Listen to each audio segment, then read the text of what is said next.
तेनालीरामन की कहानी तो हम सभी जानते हैं। उसी में से एक कहानी आइए आज आपको बताते हैं, जिसे सुनकर आपको बहुत ही मज़ा आएगा। तेनालीरामन और महान पंडित की जानकारी है ये कहानी है एक बार विजयनगर साम्राज्य की।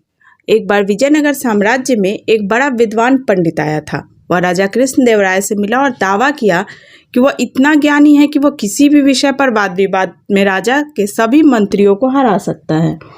राजा कृष्णदेवराय ने चुनौती स्वीकार कर ली और अपने मंत्रियों से मुकाबला करने को कहा, लेकिन सभी मंत्री हार गए क्योंकि पंडितों को सभी विषयों पर बहुत ज्ञान था। फिर तेनालीरामन की बारी आई। तेनालीरामन ने पंडित को एक किताब के आकार का कुछ दिखाया जो कि एक कपड़े से ढका था और कहा, मैं इस महान पुस्तक तिल काष्ठ महिष बंधनम नामक विषय पर आपके साथ वाद विवाद करूंगा। पुस्तक का नाम सुनकर पंडित सोच में पड़ गया, क्योंकि उसने ऐसी किसी पुस्तक के बारे में कभी नहीं सुनी थी। कहते हैं कि पंडित ने राजा से पुस्तक पर वाद विवाद की तैयारी करने के लिए एक रात का समय मांगा।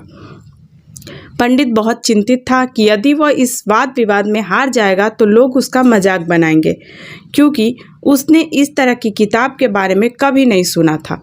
इसलिए पंडित ने रात में चुपचाप अपने सामान को बांधा और राज्य से भाग गया।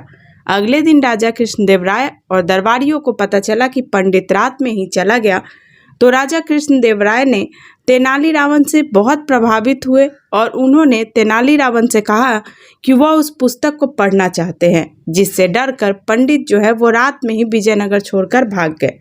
राजा कृष्णदेवराय की बात सुनकर तेनालीरामन हंसे और उन्होंने कहा कि ऐसी कोई किताब नहीं है। महाराज, तेनालीरामन ने कपड़े को हटाया तो उसमें से केवल तिल की छड़ियों का एक गट्ठर निकला और कुछ भेड़ के गोबर को भैंस की खाल की रस्सी से बांधकर एक किताब का आकार दिया गया था। तेनालीरामन ने कपड़े से ढके सामग्री के संस्कृत नामों को मिलाकर पुस्तक का नाम बना दिया था, तिल काष्ठ महिष बंधनम। राजा कृष्णदेवराय तेनालीरामन की चतुराई और बुद्धिमत्ता से प्रभावित तो थे ही, इस बार और प्रभावित हुए और तेनालीरामन को उन्होंने पुरस्कार भी दिया। इस कहानी से यह सीख मिलती है कि हमें ज्ञान और बुद्धि पर कभी भी अहंकार नहीं करना चाहिए।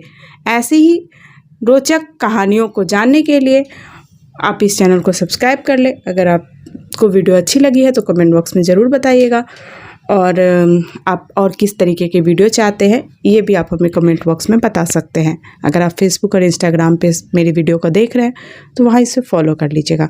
धन्यवाद।